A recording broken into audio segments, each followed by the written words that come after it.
everybody. This is Stefan from the Restaurant Consultant from up here in Edmonton, Alberta, Canada, bringing you a book review of a great book I just read called Turning the Table by Stephen Shaw. It's about looking at restaurants from the inside out. Stephen wants to help consumers mainly get better educated about restaurants. Tells about why he loves the restaurants, how to get what you want out of the restaurants, like getting a reservation on a Saturday night from like the hard to get restaurant. He also talks about what happens in the kitchen so people can understand what's happening. So food, he talks about where restaurants are going, and then also starts touching on the restaurant business and even like restaurant reviews and stuff like that, mainly from his view as a New York food critic. He put some real time and effort into this book. He worked really hard to work in restaurants, getting to know what happens back of house and front of house, also knowing what's happening for casual restaurants as well as like high-end restaurants like Love Madison Park. So he's putting a real time and effort into this book. That's one thing I really like about it is you can tell he knows what he's talking about. He's put in the time, he's put in the effort. That's what the most successful people out there have put the real hard work in. You hear it time and again, and it's really what keeps me moving forward and learning and working hard because I want to make sure I do that too. And that's really what's going to make you get a lot further, and that's what really counts in the restaurant industry is that hard work and that extra effort. He starts with chapter 1 at one of my favorite restaurateurs, Danny Myers, at Love Madison Park. Mr. Meyer knows he has got a great book out there all about how he got into the restaurant industry and all of his trials and stuff like that. I'll be reviewing that one at a later point as well. But Mr. Meyer knows it's all about the details, knowing your customers, knowing them well, treating them really great, as well as your staff. Right in this part, he's really talking about the reservation system. And how they keep track of all of the details about who were these people who are coming, when did they come last, when are their birthdays, who do they know, what are they like, everything. Anything any manager or server finds out about that person, they put it into their system set. The next time they come, they know, they're informed, and makes that person feel like part of the family, feel like a VIP every time they come to that place.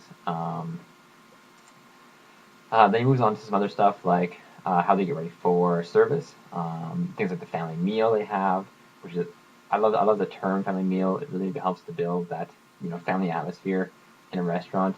It's just calling it family meal won't make your staff a family, but it starts going on the right track. He has a lot of great things. If you like this review, if you like this book, read the review. There's a lot more stuff I talk about in the review. Like the management meetings they have before these things. They can sit down and talk to everybody. How they focus on food testing, making sure all their servers know their food.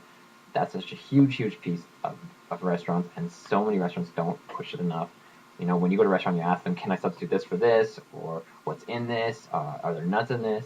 And they have to go, I don't know. And they have to go back to the kitchen to find out. That's the worst thing. You should be able to know. Your server should know, right off the bat.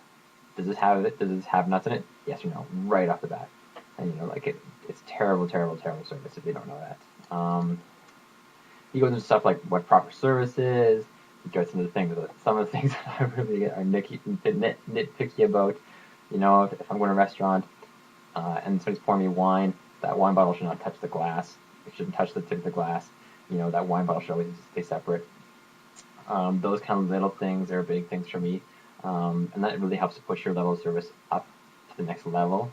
Aside from just just serving food, you don't want to be just serving food. You want to be pushing that level of service always higher, so that it shows to your staff that the people are important, and also shows to the customer that they're important. Let's see. A neat part of this book is that Stephen, as a restaurant critic, he views restaurants from the customer's point of view, where a lot of us in the industry view it from our point of view.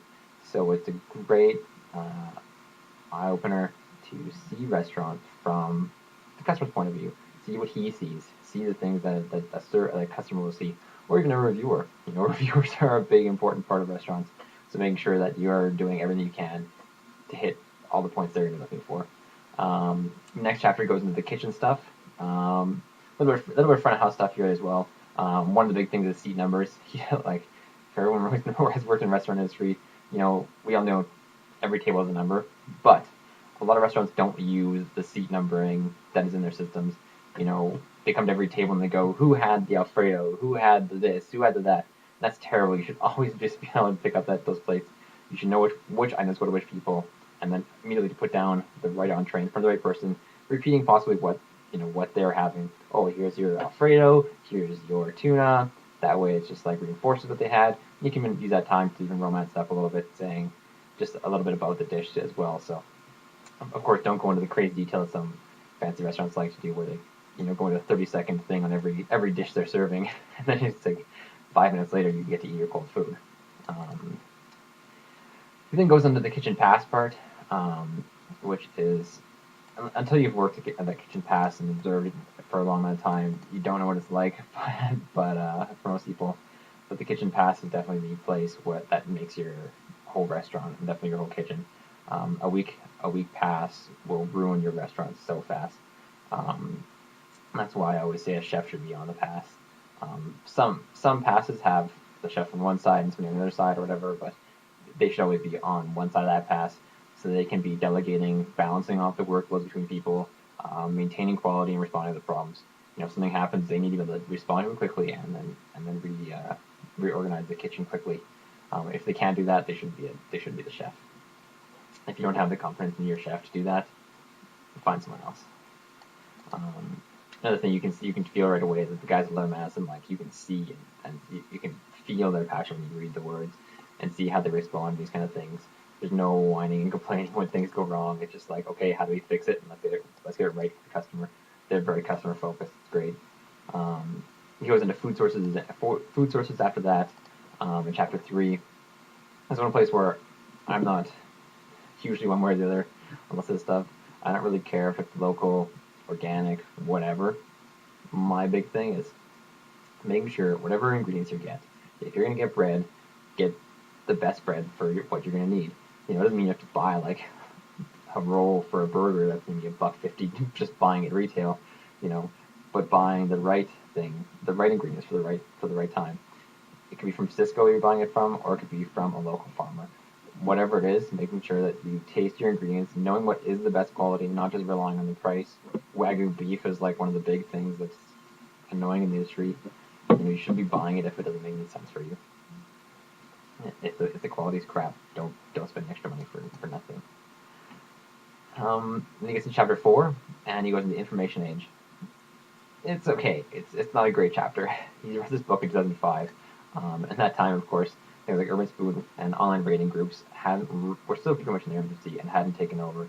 In the last few years, especially with iPhones being bigger and bigger every year, it's become a huge thing. Like things like Urban Spoon can ruin a restaurant.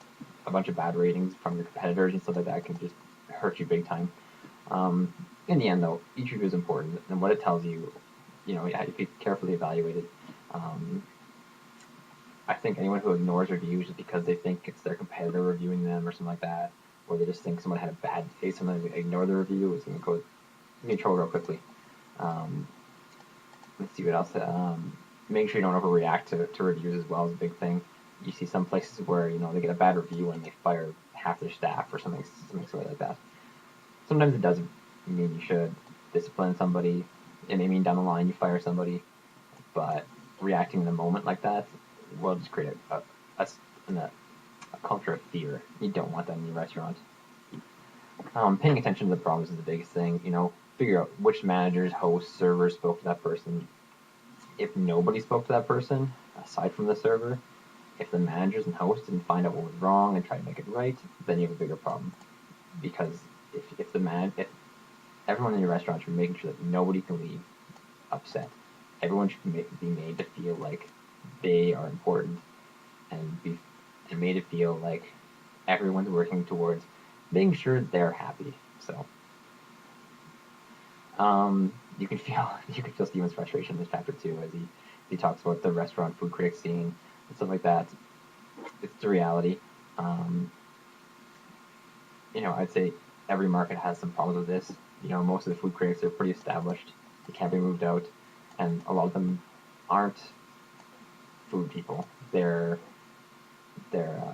writers who just, as their first job, couldn't get writing the hard-hitting political stuff they want, and they ended up backwards into the food section. So It happens. Don't sweat it. But they're still an average customer. You know, it doesn't matter if their profession's a lawyer or a garbage truck driver, whatever it is, they're still important customers, and their opinion matters. Then as a last note, consider your target market. Consider your target market when reading reviews. If it's a 75-year-old lady who's reviewing you and she's mad because she had to wait on a busy night and she didn't like the type of music you're playing, maybe it's not a concern if your target market is 25 to 35-year-olds who are professionals and little kids. You know, it's still something to consider, but not something to sweat too much about. Case there. We get on chapter 5 now, the business of the restaurant business. This is where I kind of wonder why, as he talks about this chapter, I kind of wonder why restaurants don't invite food writers to be part of the building process. A lot of restaurants kind of like view writers as almost like the enemy or someone to be feared, when a lot of them love food, especially the ones who have blogs and stuff like that. I just hope some restaurateurs will actually listen to this and invite a food writer whose writing they like to come and participate in the building process, so that they're there while the place is being built, while you're choosing your cutlery, your flooring, your wine list, building your menu and stuff like that. So they can participate in it, so they can write about it. Because guess what? If you do that, and you have, say, 1,000, 2,000, 10,000 readers, whatever, reading this, when you open your restaurant, a huge portion of the people want to come to that restaurant so they can see what happened to after all that work, and so they can see the finished product.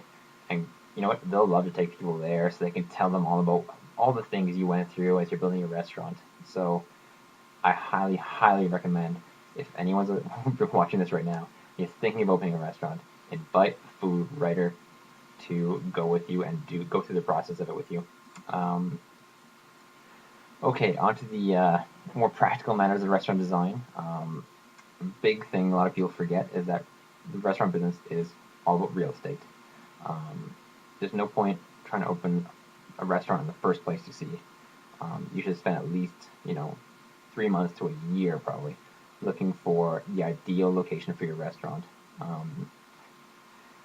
When reading Danny Meyer's book, he spent years and years looking for the perfect spots to open his restaurants, and it showed, because he's got much better rent and therefore he's able to do a much better restaurant for it. It's basically being the equivalent of house poor.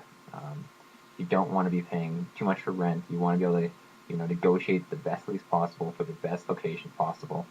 It may mean you have to do a little more work up front to get a place ready to go, but it's really worth it. So in the end,